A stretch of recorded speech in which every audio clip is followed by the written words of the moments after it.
This piece is about the benefits and limits of game ratings. Make sure to put a comment below so we can discuss the issue. But first, my opinion. I'm Tarmack and this is Feature Creep.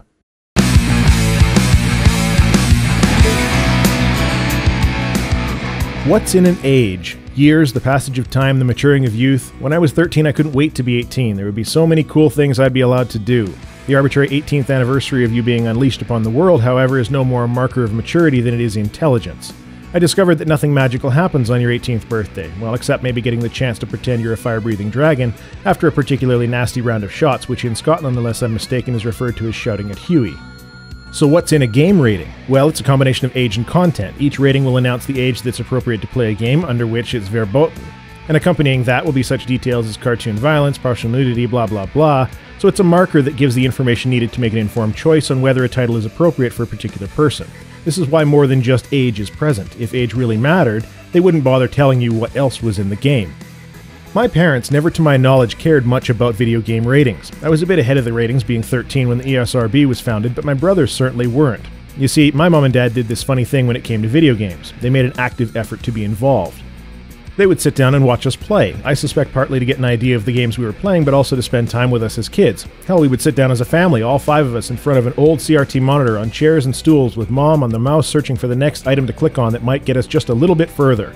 My brothers and I on the edge of our seats, excitedly yelling, "No, Mom, click on that thing over there."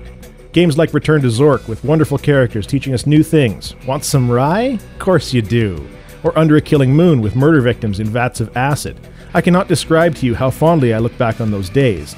Luckily, I have yet to succumb to the violence from the video games of my youth. Hopefully, another few years. Do games need to be rated? Absolutely, but that's because I don't feel that ratings are lockouts. They're much more like a list of ingredients, so that at a glance you can get a good idea of what's in a product before you buy it. An ESRB or Pegi rating is designed to help someone like a parent who knows absolutely nothing about video games understand what kind of content is contained within. Hey look, this game has gluten in it. Better keep little Jimmy away from that one lest he go into a murderous rage after playing. It's not supposed to be a cop-out for parents to say, nope, you're not 18, no game for you. We have plenty of proof that ratings aren't being used for their desired purpose, but that's because of terrible parents who use video games as a babysitter. Anyone who's ever played Xbox Live can attest to the ratings alone not working at all. Now, should the ratings boards be private, for-profit entities? Hell no. They should be government-run and mandatory with appropriate and fair fees for video game producers so that even indie devs can be involved. They, however, should not be enforced at the sales level because that removes autonomy and responsibility from the parents. So let me know what you think. Are ratings a good thing as long as they're pushed at the makers but not the buyers of video games? That's all I have to say. Tarmack out.